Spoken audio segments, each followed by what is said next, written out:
ICC world cup में कौमी team को कोलकाता के एडन गार्डन्स में खेले जाने वाले मैच से कबल बड़ा धचका लगा है। फास्ट बॉलर हारिस स्टोक की इंजरी के बाद प्लेइंग 11 में शमूलियत के इम्कानात कम हैं। फास्ट बॉलर न्यूजीलैंड के खिलाफ मैच के दौरान पसली में तकलीफ की वजह से मैदान छोड़कर चले गए थे। मैच के इख्तिताम पर हारिस के मुकामी हॉस्पिटल में टेस्ट करवाए गए हैं।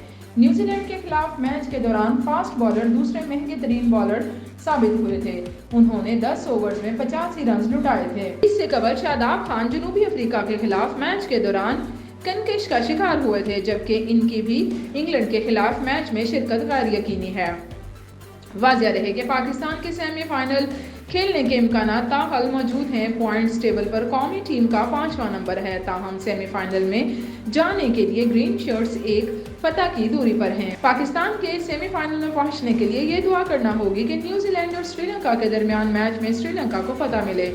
अगर कीवीज जीते तो पाकिस्तान को इंग्लैंड के खिलाफ बड़े मार्जिन से कामयाबी हासिल करना होगी।